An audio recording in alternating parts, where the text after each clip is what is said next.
বুধবার সকাল থেকেই আলোচনায় মোহাম্মদ নাজিমউদ্দিন ওরফে টুলু মণ্ডল। বীরভূম জেলার অন্যতম পাথর ব্যবসায়ী তিনি। তার আত্মীয় মিনার মণ্ডলের বাড়িতে টানা 28 ঘন্টা ম্যারাথন তল্লাশি চালিয়ে উদ্ধার 28.5 কোটি টাকা এবং 15 কেজি সোনা। উদ্ধারের পর টুলুর একাধিক ঠিকানায় হানা দেয় পুলিশ। টুলু মণ্ডলের সিউড়ির রবীন্দ্রপল্লীর বাড়ি, দলিলা ভবন, মোহাম্মদ বাজারের দেউচা সহ বিভিন্ন জায়গায় তল্লাশি শুরু করে পুলিশ। পাশাপাশি বীরভূমের মোহাম্মদ বাজারে টুলু মণ্ডলের বিশাল পার্কিংয়েও পৌঁছায় পুলিশ।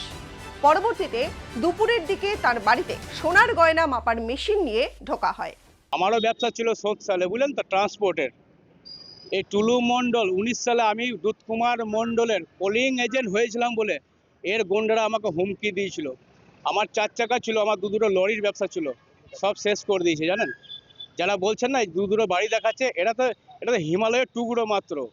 এই 400-500 একর প্রপার্টি এখন বেনামে দেখুন পাঁচামিতে রয়েছে। একটা হসপিটালের জায়গা আছে, সেই জায়গাতে গোডাউন করে দিয়েছে পাথরের। খুব ভালো, গ্রামের মানুষরা সত্যি ভালো। ওখানে আমি 20টা বছর কাটিয়েছি। আমরা ব্যবসা করতাম, কিন্তু সৎভাবে ব্যবসা করার জন্য দেখতাম যেখানে কলকাতায় মাল দিতাম, আমরা হয়তো 1.50 লাখ এরকম ফাইন্যান্স করে আমরা মাল দিতাম, স্টোন চিপ সাপ্লাই দিতাম, ও সেখানে গিয়ে মাল দিয়ে দিত। বেকারদের পেটে পুরো লাভ। আর পয়সা এই টোল ট্যাক্স থেকে ওর 15,000 কোটি টাকা। আমি বলছি তো, আমি স্থানীয় বাসিন্দা।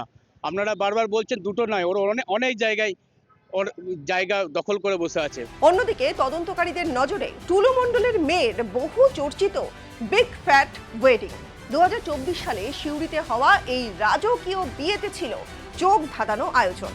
বলিউড এবং টলিউডের একাধিক তারকার উপস্থিতিতে সেই অনুষ্ঠান হয়ে উঠেছিল আলোচনার কেন্দ্রবিন্দু। জানা গিয়েছে বিয়ের আয়োজনে খরচ হয়েছিল বিপুল পরিমাণ অর্থ। এখন তদন্তকারীরা খতিয়ে দেখছেন সেই বিপুল খরচের উৎস কোথায়। টুলু মণ্ডলের আত্মীয়ের বাড়ি থেকে প্রায় 15 কেজি সোনা এবং 28.5 কোটি টাকা নগদ উদ্ধার। ফলে তার মেয়ের বিয়েতে যে এমন আয়োজন অস্বাভাবিক নয় তা বুঝতে পারছেন অনেকেই। বিয়েতে খরচ হয়েছিল মোটের উপর 100 কোটি টাকা।